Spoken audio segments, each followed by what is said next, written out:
아버지 하나님, 예수 그리스도의 향기가 주님의 전에 가득하게 하여 주시고, 우리가 주의 향기가 되어 가는 곳마다 주님의 사랑의 향기로 인하여 우리가 주님과 함께 걸어가게 하여 주시옵소서. 우리의 심령을 열어 주님의 말씀을 들을 때 그 말씀 가운데 아멘하게 하시고, 그 말씀에 순종하게 하시며, 그 주님의 뜻을 따라가는 귀한 은혜를, 귀한 복을, 귀한 소명을 허락하여 주시옵소서. 큰 은혜 받길 원하옵나이다. 주시옵소서. 귀한 은혜를 사랑하는 우리 유아부와 유치부, 아동부, 중고등부, 청년부 예매 이르기까지 주님의 귀한 은혜가 풍성하게 넘쳐 그리스도의 향기가 넘치게 하여 주시옵소서. 예수님의 이름으로 기도드리옵나이다. 아멘. 6월절 엿새 전에 예수님께서는 베다니에 이르시게 됩니다. 여기서 말하는 엿새전이다 하는 것은 사실은 6월절을 말하려고 하는 것보다도 예수님 십자가 지시기 전 6월절, 예수님 십자가 지기 전 6일 전, 이런 뜻입니다. 예수님께서는 6월절에 십자가를 지셨기 때문에 이제 예수님의 발걸음은 지금부터는 그 십자가를 향한, 예루살렘을 향한 발걸음이 되는 것입니다. 베다니는 성경에 있어서 예수님께서 하신 일이 참 많은 것이고, 그런 의미에서는 예수님에게서는 굉장히 중요한 지역이 되게 됩니다.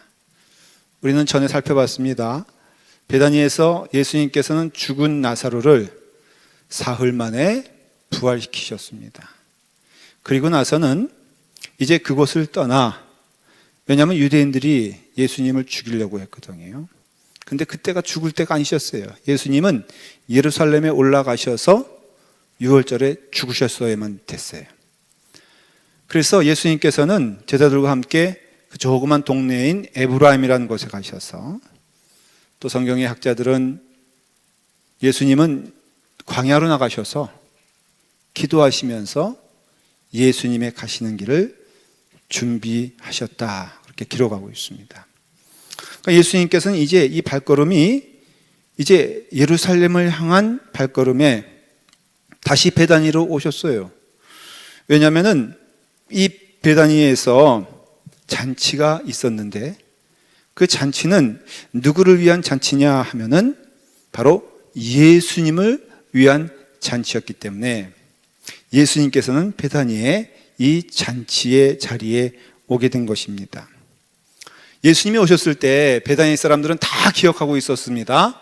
바로 얼마 전에 그 죽었던 나사로가 살아났다는 것이죠.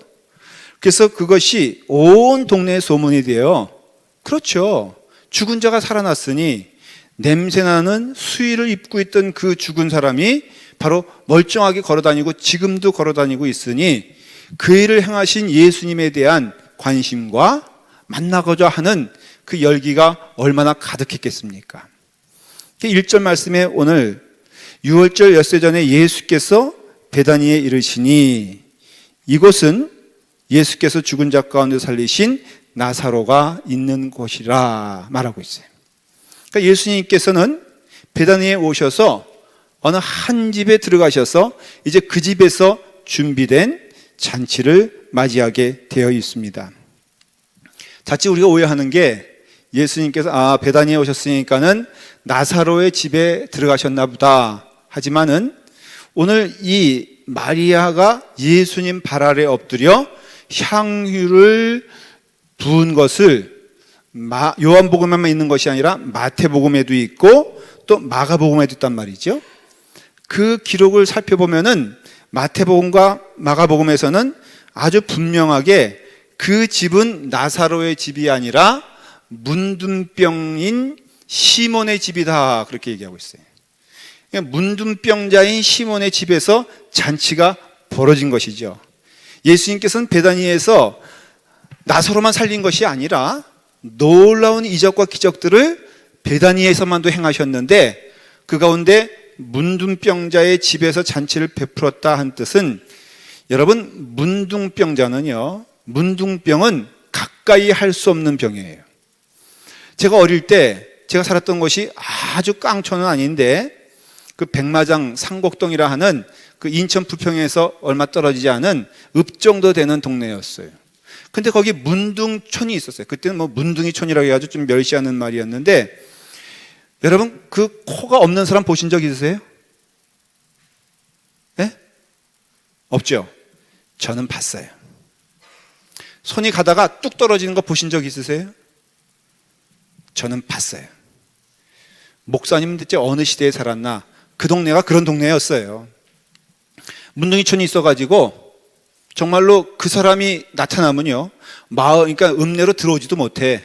근데 불가피하게 어느 길을 걸을 때면요, 소스라치게 우리는 놀라가지고 그 사람이 저 앞에 있으면은 우리는 줄기차게 도망가느라고 정신이 없었어. 왜냐하면은 혹자의 소문에 문둥병을 앓는 데는 아이 이렇게 이것도 그게 아주 특효약이라고 소문나가지고, 특별히 그 가운데 야들야들하고 아주 먹음직스러운 아이가 좋다고 소문이 나가지고, 그게 누구겠어요? 저가 아니겠어요? 그래서 열심히 도망쳤던 생각이 지금도 떠올라요. 그러니까 문둥하면은 그 접근을 못하는 거였어요. 그러니까는 여기서 문둥병의 병을 가지고 있는 나사로의 집에서 잔치를 베풀었다는 뜻은 이 문둥병이 예수의 이름으로 나았다는 것을 의미하는 거예요. 그러니까는 죽은 나사로만 살리신 기적이 일어났던 것이 아니라 바로 문둥병에 걸렸던 그 시몬이라는 사람이 회복되어지고 치료가 돼서, 온전히 치료가 돼서 감사한 마음으로 그 집을 개방하여 많은 사람들이 보니까는 정말 고쳐졌거든. 정말 병이 낫거든. 그러니까는 이 문둥병의 집이었던 시몬의 집에 모두가 다 모인 것이, 누구를 환영하기 위해서? 예수님을 환영하기 위해서. 그래서 예수님이 이제 그 집으로 오시게 된 것입니다. 여러분, 나사로의 집도 그렇고요, 문둥병자 시몬의 집도 그렇고, 이것이 어떤 의미가 있느냐? 예수님이 이곳을 방문한 것이 무슨 의미가 있냐면은, 그 영혼들이 죽은 영혼이었고 죽을 수밖에 없는 영혼들이 있는데 예수님이 오셔서 그에게 새 생명을 주셨다는 것이에요. 예수님이 기적을 베푸신 것을 보면요, 38년 된 걷지 못하는 그런 앉은뱅이를 예수님 고치셨잖아요. 날 때부터 맹인이었던 사람을 예수님은 고치시잖아요. 그 다음에 12해 동안 혈류병에 앓았던 그 여인을 예수님은 고치시잖아요. 그렇죠? 그 다음에 침상에서 누워 평생을 지낼 수밖에 없는 그 영혼을 예수님은 고치셨잖아요. 이게 살아있으나 죽은 것 같은 영혼들의 모습이거든요. 걸을 수 없고 볼 수 없고, 그리고 사람 피해 다니고 어둠 가운데 거해야 될 그 영혼들이 예수님을 만나니 회복이 되고, 예수님을 만나니 걸을 수 있고 뛸 수 있고 볼 수 있다는 그런 말씀이에요. 여러분, 예수 그리스도가 우리 안에 임하게 되었을 때 우리에게는 어떤 축복이 임하게 되냐면은 죽은 영혼이 살아나는 새 생명의 역사가 우리 가운데 일어난다는 것이에요. 여러분, 예수 그리스도 믿는 축복과 기쁨이 무엇입니까? 라고 물어보면 세상 사람들보다 더 잘 살고 뭐 이런 건 아니잖아요. 분명한 것은 예수 그리스도를 믿으면요, 그 생명이 죽은 생명에서 새 생명이 된다는 것이에요. 죽은 살에서 새 살이 돕는다는 것이에요. 나의 인생이 어둡고 정말로 죽어갈 인생에서 새로운 생명이 되는 것이 예수 그리스도 만나 누리는 부활의 축복이라 이거예요. 오늘 우리도 여러분, 이런 부활의 역사가 있는 줄 믿으시길 바랍니다.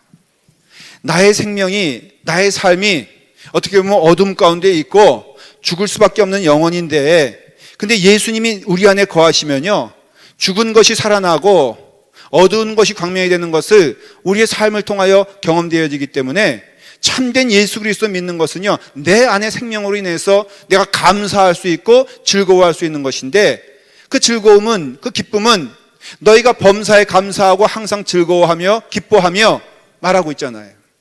세상의 환경과 다르게, 맞죠? 여러분, 여기 더워요. 밖에는 엄청 덥습니다.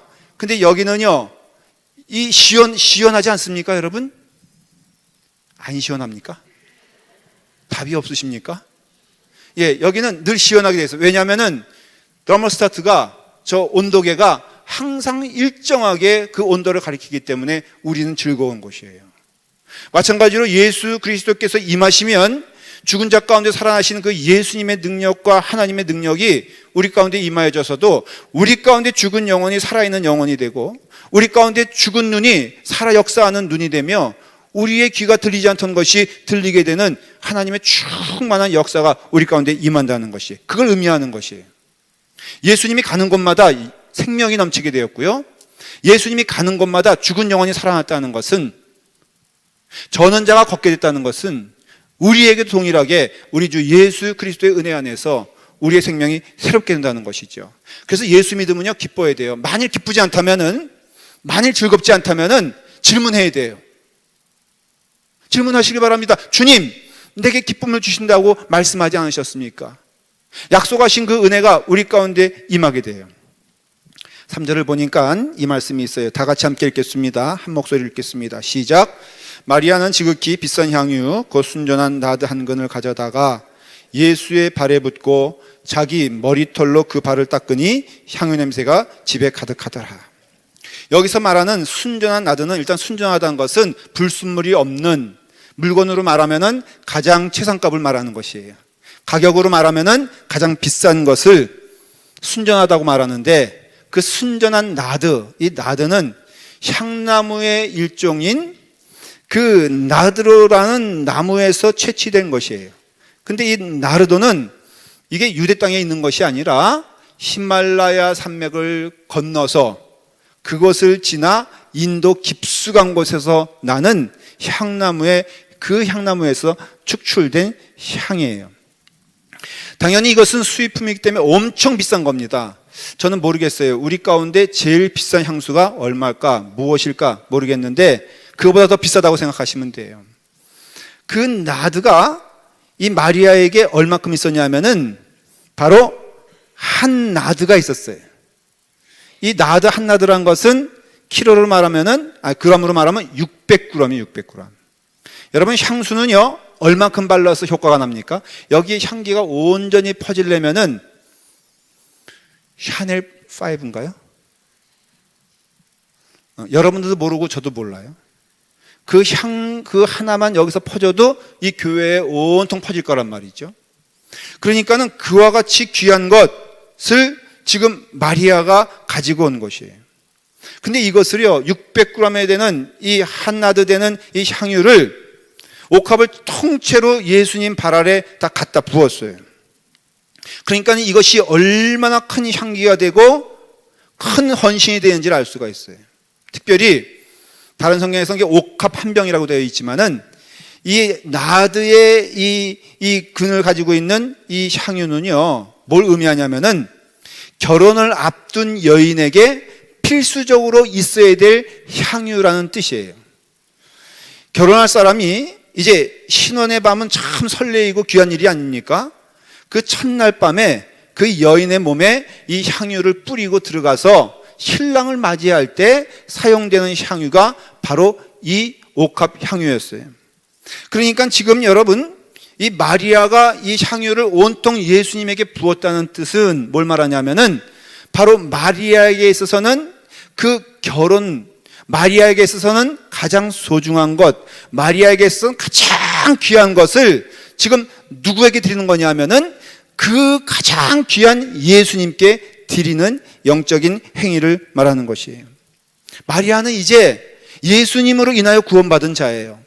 예수님으로 인하여 새 생명을 얻은 자예요.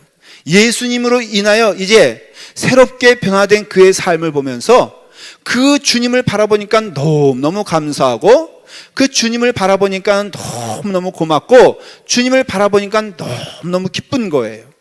그래서 가지고 있는 자기 가운데 가장 귀한 것을 예수님 발 아래 부어 그의 마음과 헌신을 예수님께 드렸다는 것이에요.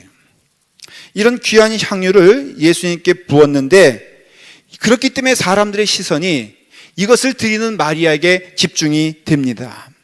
그리고 제자들 사이에서는 이제 논쟁이 시작됩니다. 예수님은요, 이 베다니에 오시기까지 에브라임에 있었다 그랬죠. 에브라임에서 무엇을 준비하고 계셨냐면은 이제 마지막 십자가를 지신 그 시간을 준비하면서 이제는 예수님이 기도하신 거예요. 하나님께 기도하면서 이것을 제게 허락하여 주셨는데 이 십자가를 잘 감당할 수 있도록 하나님 도와주시옵소서 라고 하는 십자가를 지시는 그 길에 베다니에 들어선 것입니다.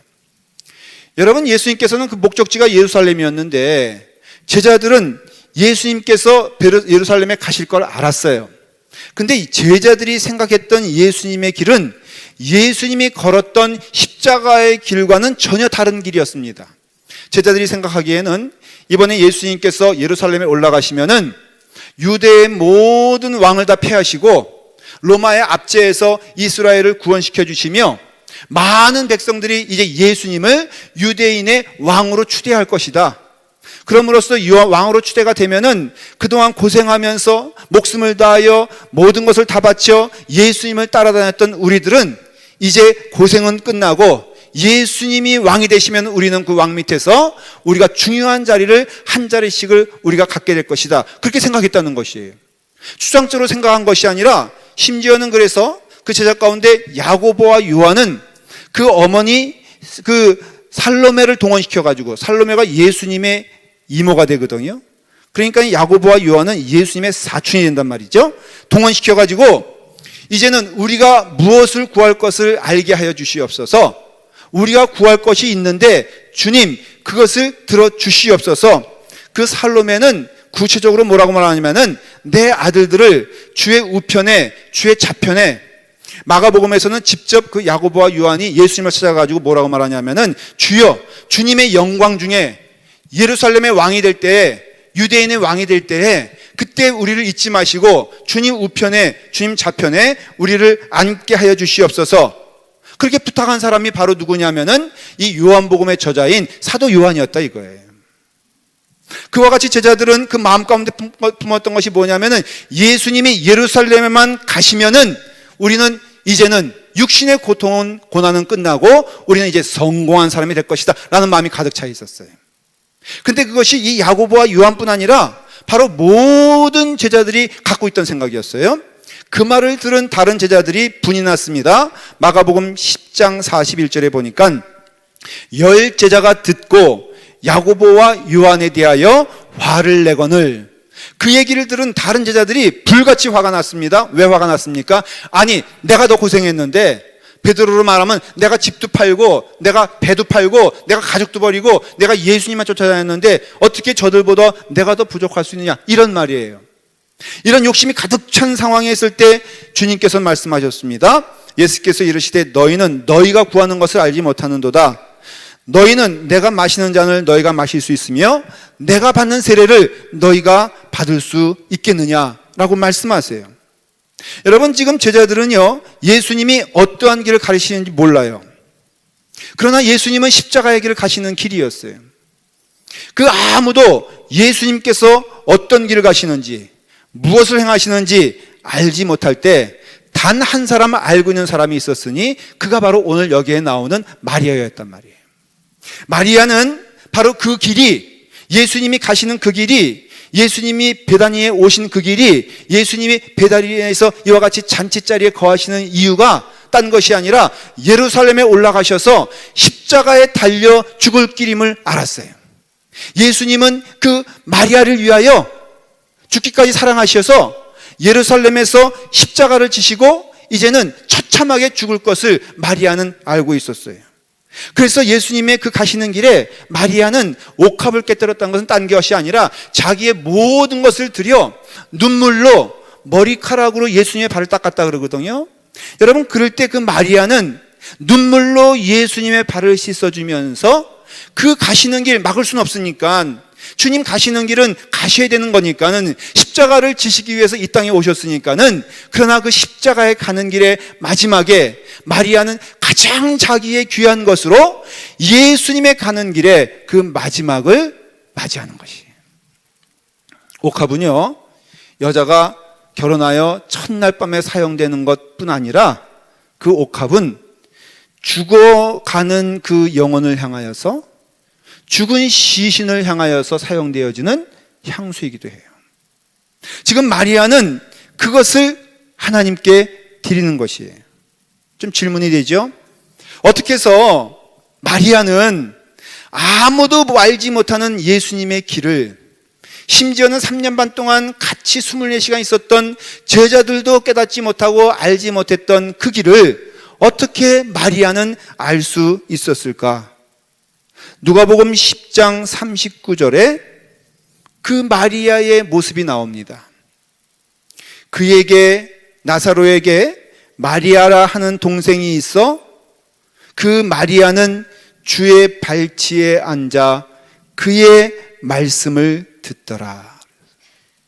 마리아 하면 생각나는 게 뭐냐면은, 그 사람은 늘 주님이 오시면은 주님의 발 아래 앉아서 그 말씀을 기뻐하고 즐거워하며 그 말씀을 듣기 위해서 그의 귀를, 그의 눈을 주님께만 고정하며 주의 말씀을 듣는다는 거예요.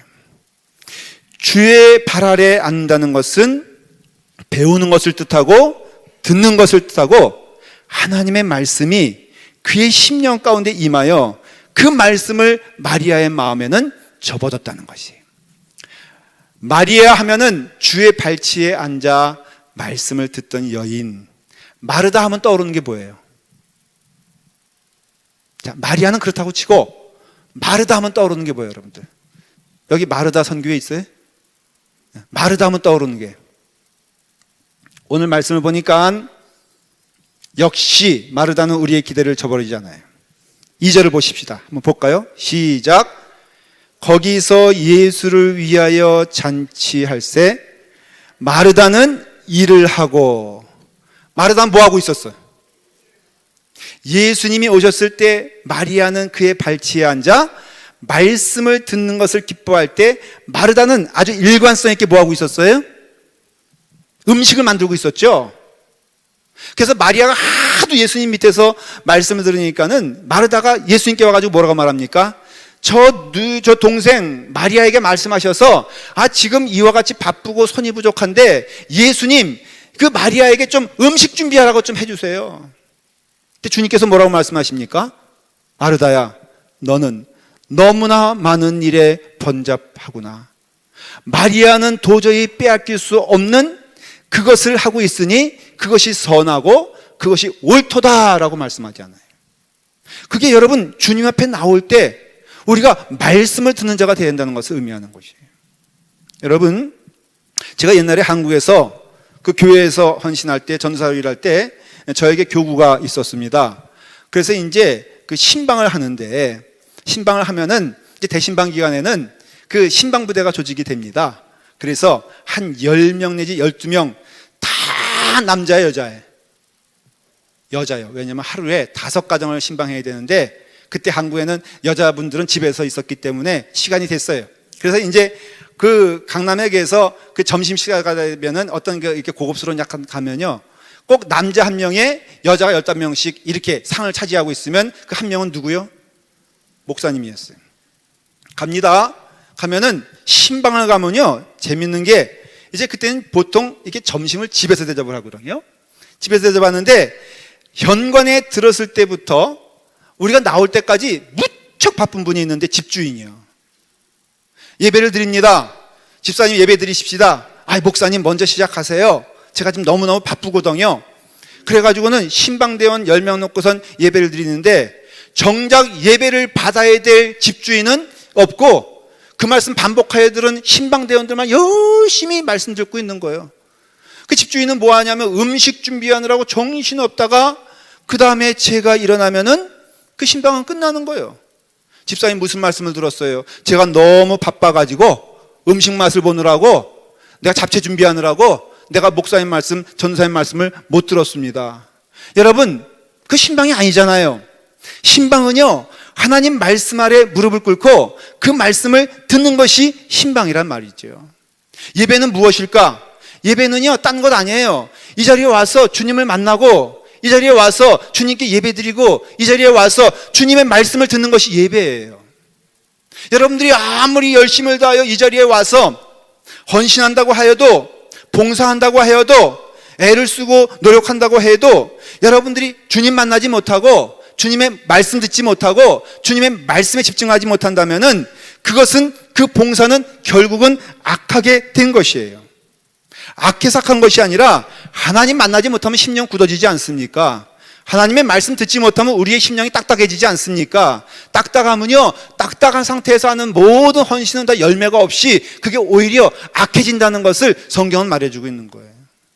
여러분들이 주님께 나올 때는요, 무엇을 들어야 되냐면은 바로 하나님의 말씀 가운데 주님께서 무슨 말씀하시는지, 주님께서 내게 무슨 뜻이 계신지, 주님께서 내게 원하시는 것이 무엇인지를 듣고 그 말씀 아래 무릎을 꿇는 것이 성도의 자세라는 것이에요. 마르다가 못했잖아요. 그러니까 결국 마르다는 주님께서, 야, 이 마리아는 참으로 좋은 표현을 택했는데 너도 이와 같이 뭐예요? 하나님 말씀 아래 거하여 그 말씀 안에서 너가 나와 함께 가길 원한다. 주님의 말씀 아니에요? 여러분, 예수님 언제나 말씀해 주세요. 믿음 생활은요, 말씀입니다. 하나님 말씀에 순종할 때 그 순종이 꽃이 되어서 여러분들의 신앙생활의 기쁨으로 주님과 동행할 수 있는 것이에요. 예수님은요, 결국 십자가 지는 것을 비밀로 하지 않으셨어요. 여러분, 예수님은요, 오히려 여러 번에 걸쳐서 제자들에게 끊임없이 말씀하셨습니다. 마태복음 16장에 보면요, 예수님께서 제자들에게 말씀하실 때 내가 예루살렘에 올라가 장로들과 대제사장들과 서기관들에게 많은 고난을 받고 죽임을 당하고 제3일에 살아나야 할 것을 제자들에게 비로소 나타나셨다. 말씀하셨어요. 예수님이 제자들에게 내가 예루살렘에 올라가면은 영광 받으러 올라가는 것이 아니라 내가 죽으러 올라가는 것이다. 내가 십자가에 달려 죽을 것을 내가 너희들에게 말하고 있다라고 하니까 제자들이 그 연이어서 뭐라고 말하는 줄 아세요? 베드로가 예수를 붙들고 항변하여 이르되 주여 그리 마옵소서, 이 일이 결코 주께 미치지 아니하겠나이다. 왜? 베드로는 듣고 싶지 않았던 거예요. 베드로는 마음 가운데 국무총리할 욕심이 있었던 거예요. 베드로는 마음 가운데 주여 십자가 지지 마시옵소서. 그러니까 주님께서 십자가를 진다고 하셨을 때에도 안 들리는 거예요. 그리 하지 마옵소서. 마태복음 17장에도 갈릴리에 모일 때 예수께서 제자들에게 이르시되 인자가 장차 사람들의 손에 넘겨져 죽임을 당하고 제3일에 살아나리라 하시니 제자들이 매우 근심하더라 그랬어요. 주님께서는요, 그 길을 숨기시지 않으셨어요? 십자가의 길을 제자들에게 따로 데려다니시며 공개적으로 언제나 말씀하셨어요. 내가 예루살렘에 가는 것은 십자가를 지러 가는 것이다. 내가 죽으러 가는 것이다 라고 말할 때마다 그 제자들은 말했습니다. 주여, 그런 일은 절대로 일어나면 안 됩니다. 들리지가 않는 거예요. 왜? 무릎을 꿇지 않으니까. 주님께 나아가지 않는 거예요. 그러니까는 베다니에 오기까지 결국은 제자들은 주님이 지금 어떤 길을 가시는지, 무엇을 행하고 계시는지, 어떤 일이 그 앞에 벌어질까를 알지 못하고 제자들은 엉뚱한 얘기하는 게, 대표적인 사람이 누구냐 하면은 바로 가룟유다예요. 가룟유다는 말합니다. 주여, 이 여인이 지금 바친 것이 이게 참으로 비싼 것이 아닙니까? 300데나리온이냐, 맞죠? 노동자가 1년치를 열심히 먹지도 아니하고 입지도 아니하고 그리고 잠자지도 아니하고 벌어서 겨우 만들 돈이 1년치 분량인데 이와 같이 큰 돈을 낭비하고 있습니다 라고 할 때 주님께서 뭐라고 말씀하십니까? 이렇게 말하면 가난한 자를 생각하니 아니라 그가 돈깨를 가진 자로서 그 돈을 취하기 위하여 악한 마음을 가지고 있도다. 지금 마리아는 무엇을 하는 것이냐? 바로 십자가의 길을 예비하는, 십자가의 길을 준비하는 하나님의 사람의 일을 하고 있다는 것이에요. 여러분, 우리가 참 우리의 삶을 통하여서 하나님의 말씀을 듣는 귀가 하나님의 말씀 가운데 거하는 믿음이 있기를 간절히 기도하십시오. 우리의 눈이, 우리의 코가, 여러분 나중에는요, 가룟유다 같은 사람, 세상에 욕심이 많으니까 그 욕심 가운데 취하여 결국은 마비가 되지 않습니까? 제가 군대에 있을 때 그 양발이 있으면 말이에요, 양발이 하루 신으면은 조금 냄새가 납니다. 이틀 지나면은 조금 더 나고요, 한 4일 그걸 신습니다. 그러면은 냄새가 굉장히 많이 나요. 그러면 이것을 어떻게 하면 없앨 수 있을까라고 해서 그 양발을 뒤집습니다. 그 양발을 뒤집어 또 신어요. 그러면은 한 8일 정도가 되면요, 그 양발의 냄새가 나지 않습니다. 가룟 유다가 마치 그와 같이 그 냄새가 진동하는 삶을 통하여서 그의 삶은 결국은 무너지게 됐다는 것이에요. 예수님은 마리아의 헌신을 참으로 기뻐하셨습니다. 그래서 예수님은 바로 마리아를 칭찬하면서 봐라, 이 여인이 하는 일은 결코 무너지지 아니하고 영생토록 지금까지 우리와 함께 하겠다고 약속해 주셨습니다. 사랑하는 여러분, 지금 마리아는요, 예수님의 장례를 준비하고 있고 그 예수님의 장례를 준비하면서 그의 모든 것을 다 바쳐 주님께서 걸어가시는 길을 예비하고 있습니다. 우리의 삶을 통하여 우리의 주님의 헌신이 우리 가운데 함께 해주셔서 우리 또한 마리아의 길을 걸어가면서 주님을 바라보면서 주의 말씀에 집중하는 여러분 되기를 간절히 축원을 드립니다. 기도하겠습니다. 아버지 하나님, 참으로 사랑하는 것에는 지나침이 없는 줄 믿습니다. 아버지 하나님의 말씀을 들으며 아버지 하나님 말씀에 순종하며 그 말씀 안에 우리의 마음을 들여 하나님께 영광 돌릴 수 있도록 인도하여 주시옵소서. 주님의 약속하신 은혜가 우리 가운데 있는 줄 믿사오니 주여 우리 가운데 함께해 주시사 그 말씀 안에 순종하게 하여 주시옵소서. 예수님의 이름으로 기도드리옵나이다.